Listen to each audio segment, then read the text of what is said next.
Hello, Takudza. Really good to catch up with you, my friend, after a long time. We used to be in the same church in Zimbabwe, and I've been away for a decade and a half, but so good to catch up with you. Just to kick us off with this brief chat, do you want to just tell us a little about yourself, maybe your family, and where you're working, and some of the recent changes in location, and then we'll go from there. Yeah, thanks, Lloyd. Yeah, thanks very much for this time. So I am married to Belinda. We have two sons. One called Anopa, our firstborn. He's 7 years old, and Tungamirai, our second and last born. Uh, yeah, I can probably just give a little bit of a background to their names. Yeah, since the Brilliant. names might be foreign to some people. So Anopa is a Shona name that literally means he gives, and the context that we took it is, God gives. So yeah, he gave us a gift of this firstborn son. His middle name is Joseph. So it's a bit of a double barrel if you consider the fact that uh, the name Joseph means may he add, meaning may God add. So we went for Anopa, he gives, may God add. Brilliant. Then, yeah, the second guy, as I said, is called Tungamirai, which is a word that means lead us. But the context is, God, may you lead us. And his middle name is Daniel. Um, so you can see that we have sort of like a gravitation, as it were, to um, these two people in the Bible who were in the marketplace. Joseph in politics, but holding out his faith, and Daniel as well in politics in the marketplace, holding out his faith as well. I'm inspired by the stories of those two men in the Bible. I'm currently working for Pan African Financial Services Organization with its headquarters in Gaborone, Botswana. It's a very recent development. I joined them beginning of June this year. So they've got the headquarters in Botswana and have got subsidiary companies in about 11 different African countries. So it's financial services mainly to low to middle income individuals and SMEs. So that's the niche that this organization has chosen, and yeah, has grown in leaps and bounds. My first take of the organization is, yeah, it's quite a good place to be, and yeah, I'm looking forward to quite a fruitful working relationship with them. Before that, I was at a local bank in Zimbabwe. It doesn't have international reach. It's a bank called Stewart Bank, which is owned by a mobile network operating company in Zimbabwe called Econet Wireless. Yeah, so that's in the recent past. Before that, I worked in hotels and leisure. Yeah, and before that, yeah, did training to be a chartered accountant in an accounting firm. Oh, brilliant. That's a great update. And so maybe let's just look back at your career, and you got into financial services through becoming a chartered accountant, um, and you've been in various leadership roles within organizations. Can you just tell us a little bit about how you lived out a bit of that Joseph stroke Daniel, that flavor that you've been talking about? How did you get into these organizations? How did you flourish whilst being a Daniel? Yeah, thanks. Yeah, so yeah, interesting enough, I got into the accounting field. Yeah, so straight out of high school. I wasn't a believer then. I came to the Lord in the middle of that journey.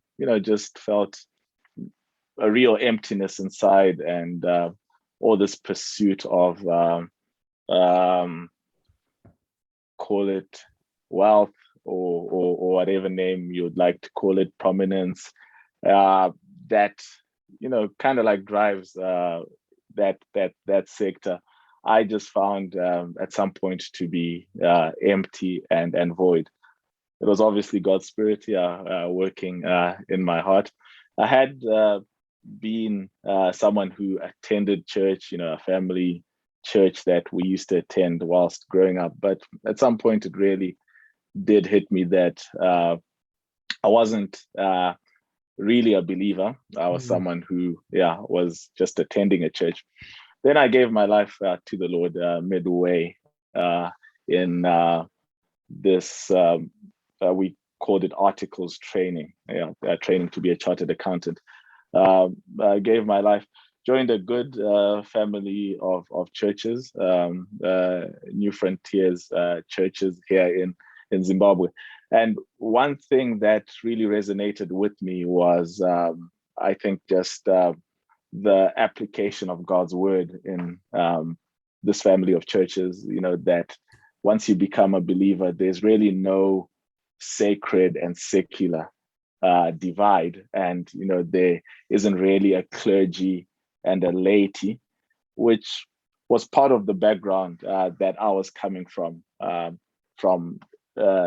church that I used to attend. There was specifically a clergy and then a laity.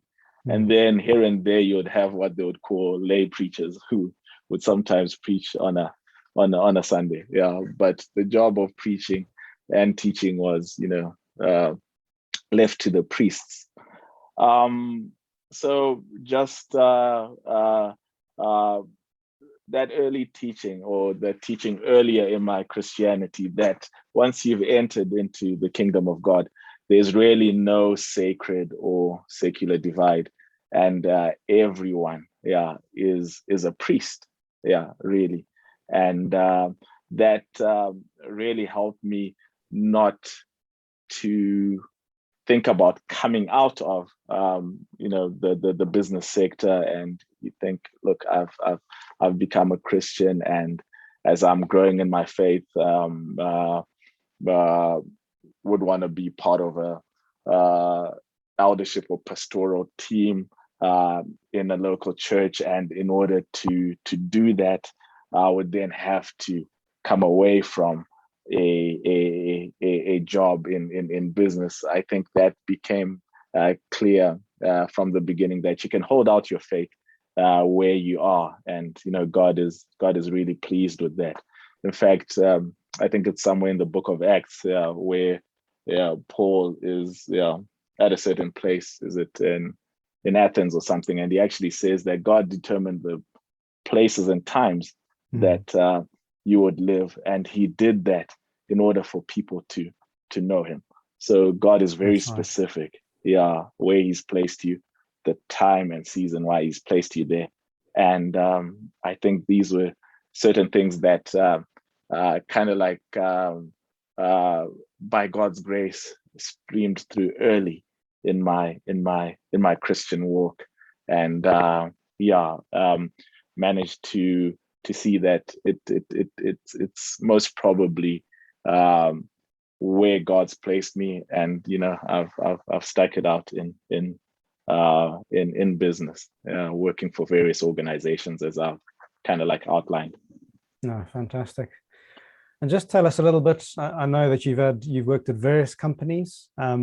You've had a few disappointments, the way things haven't gone as expected. Could you just explore one or two of those with us, and maybe just explain to us how you responded and how you were able to, in faith, move on from each one? Yeah, thanks. Yeah, so there's been a number of occasions. Yeah, so in the hospitality sector entity that I mentioned, I think it's pretty young, very ambitious, and I think I rose up the ranks in that organization fairly quickly. I think at age 27, I was already part of the executive team. I think I was probably one of the youngest people to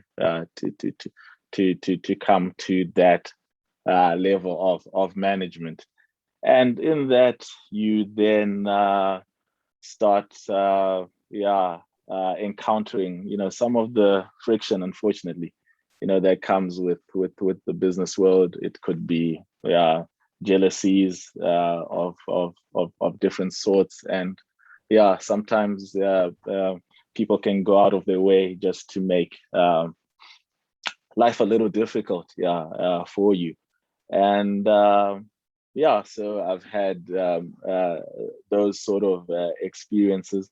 But what's kind of like helped as well, and we were just chatting earlier, is that some of the sufferings that we go through, when we look at them through the correct lens, you can see that God is using these situations to grow you. The book of James talks about such trials being a testing of our faith, so that it's refined.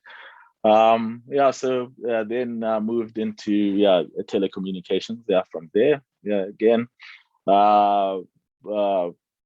went through the ropes and through the ranks in that organization, which then acquired a financial institution.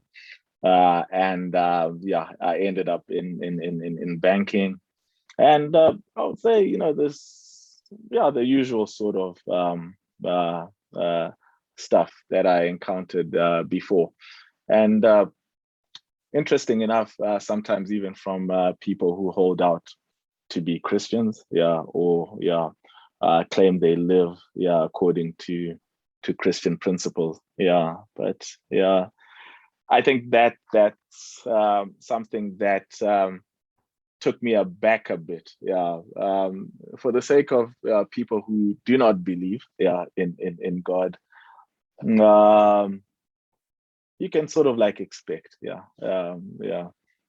such opposition at times, but it's sometimes when it's coming from certain people who hold out to be Christians, that it can really wind you a bit, and it's not expected. But again, when you look at things through the proper lens, for lack of a better word, and you look at Jesus's time and the people who he had most of the altercations with were probably the religious people of that time, people who were holding out to be holding certain religious values, are the ones that he found to oppose him more. Those who would come with humble hearts, and just as they were tax collectors and prostitutes, and the like, he embraced, and they received his teaching.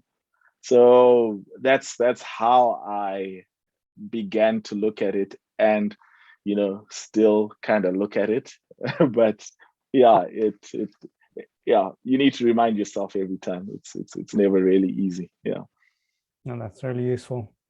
So I guess you've sort of laid out that in financial services, in commerce, there is a lot of difficult characters you have to deal with, especially when you rise up through the ranks, as what happened with you on several occasions. And I guess you looked into the Bible. You looked into stories like Daniel. He had jealous colleagues who wanted to get rid of him. His fellow magicians and co. They tried to get him, got rid of by the king. So I guess what would be the key thing that you'd tell maybe younger men or women who are going into the financial services sector, just to prepare them for the opposition they might get, even from believers who are competing against them, unhelpfully. What sort of philosophy would you just lay out before them to sort of encourage them to just keep going, and what sort of helped you?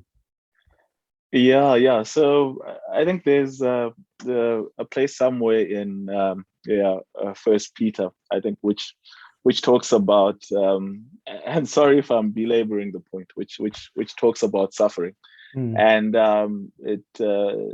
I'll paraphrase, puts it in a way that you shouldn't look at it as though something strange were happening to you, when you go through all sorts of uh, uh, trials. In fact, brothers and sisters across the whole world are going through mm, the stuff, but the intent of God allowing us to go through that stuff is really for our faith to mm, really be refined, and we grow from that. And the advice that I would give would definitely be to keep looking at it from that sort of perspective, because one can very easily be bewildered and wonder why certain things are happening, or also fall into the uh, deception of thinking it's isolated to them alone. mm, Why is this only happening to me, or always happening to me? But the word there in Peter speaks about brothers and sisters who are Christians going through all sorts of similar trials. Obviously different for each mm. particular person, but it's something that we shouldn't think is a strange thing and happening to us alone. And the that's how God is outworking what He's doing in our lives Okay, through all of that's these good. encounters.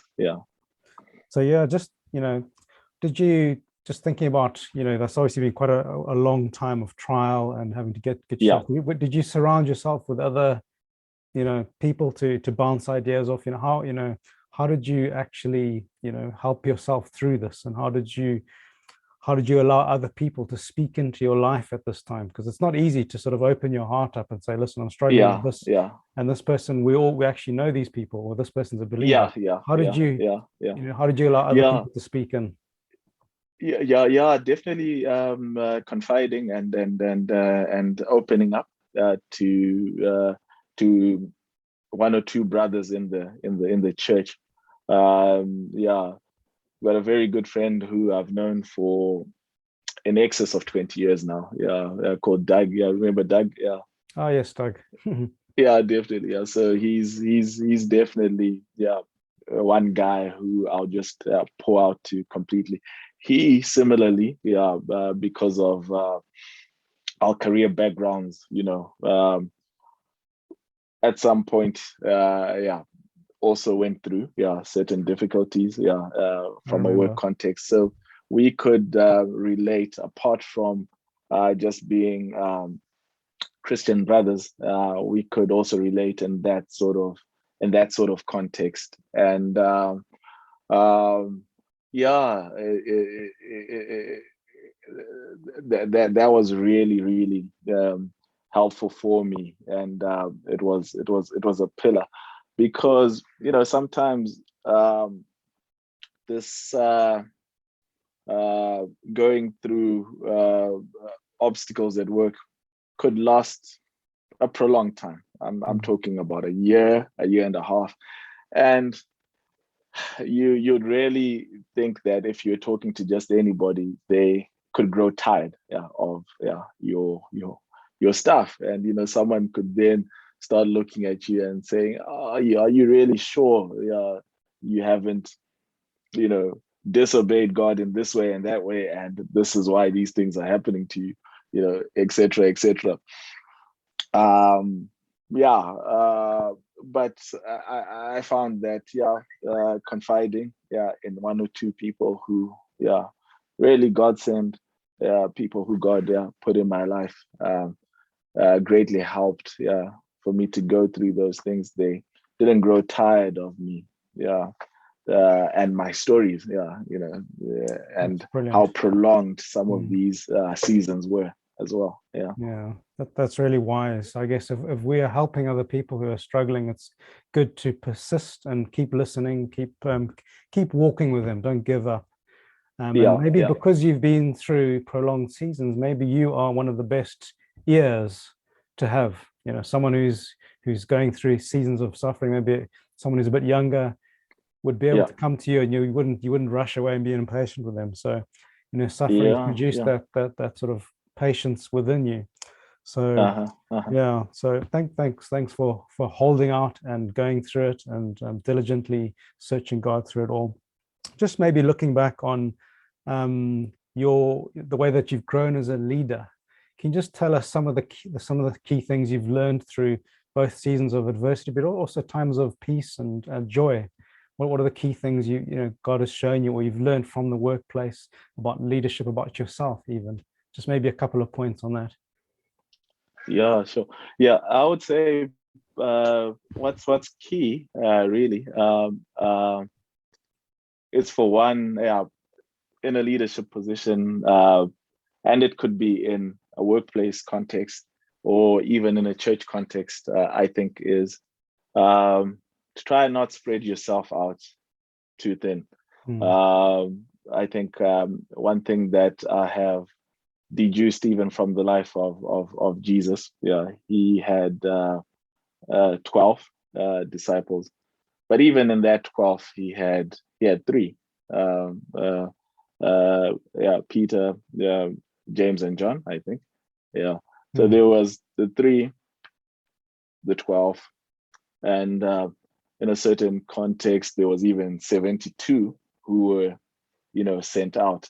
So yeah, I think that's really a good model to look at. That um, depending on the context of leadership that you're in, you can't be equally there for the 72, uh, or even equally there for the 12. Yeah, you probably have uh, capacity for about three, yeah, or so, and that also filters, yeah, and cascades down.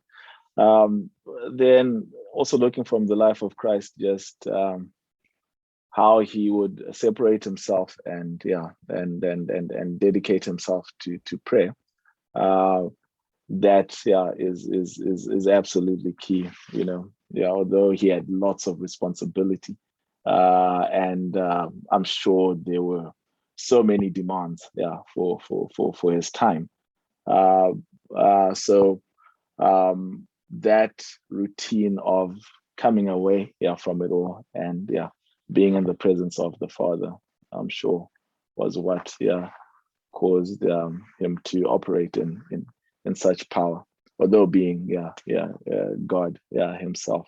Yeah, so I'd say yeah, you can't be, yeah, with the 72 as much as you can be with the 12, as mm. much as you can be with the three, and kind of like arrange how much you give of yourself in that sort of way, coupled with the fact that yeah, if you're married and yeah, you've got children, you've got great responsibility at home, yeah, to minister to your wife, yeah, yeah, to minister to your children as well, yeah. So that coming in, uh all the more just pacing yourself in Mm. whatever context of wider leadership that God has given you. No, good. So now maybe just looking forward to Botswana and this new opportunity. I know you said that you're also going with your church. So you're going to, I guess, another member of the same family churches in Gaborone. Yeah, yeah. And just tell us how, being in the marketplace and being able to move with the church or being able to move with a church plant is so important, that we don't just, I guess, try and raise up people within the church and keep them in that bubble, but try and make sure that there's people going out into the marketplace and moving through that sort of environment. Oh yeah, yeah. So I would take it from this point of view first and foremost. Although this move to Botswana was you could say in a way driven by a new job. That's kind of like what God just opened up for me and my family to be to be in that place. God can use anything, and yeah, one of the very first things, prior to confirming, was just the comfort that I got that there is a church there affiliated to the family of churches that we are now a part of. It, in a way, sort of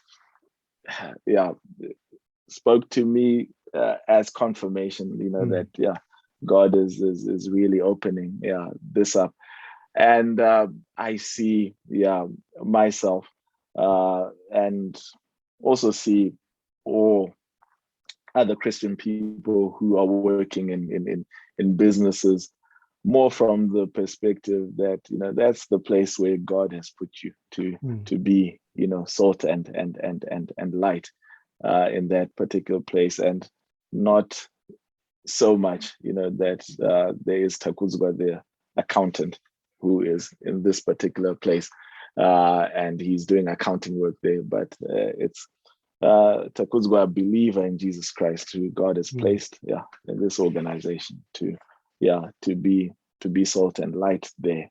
And whilst he's there, he's happening to be doing accounting work for this organization, but kind of like flipping it in that way. And I think that truly does help.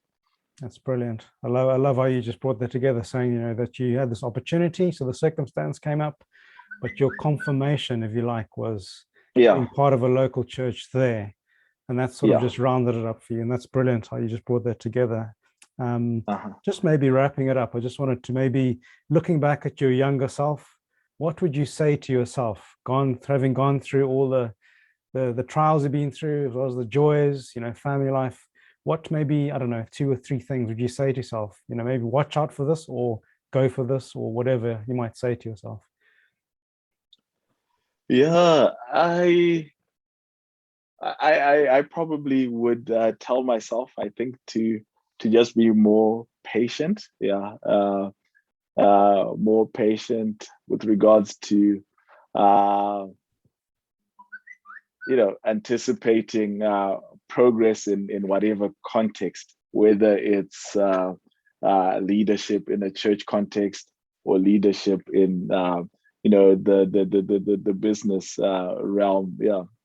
I wouldn't have put as much pressure internally on myself as I did, and I would just say, look, God has written every single day of your life in His book, and your life is in God's hands. Just take everything as it comes, and don't be impatient and anxious about stuff like that. I think it would be more or less around those lines. That's brilliant, because it's amazing how if we move too quickly after hitting a brick wall, we actually miss on opportunities that would present themselves if we just waited a little bit longer. But that's been incredible. Exactly. But thank you so much, Takudza, for that wonderful, just walking through your life, different seasons.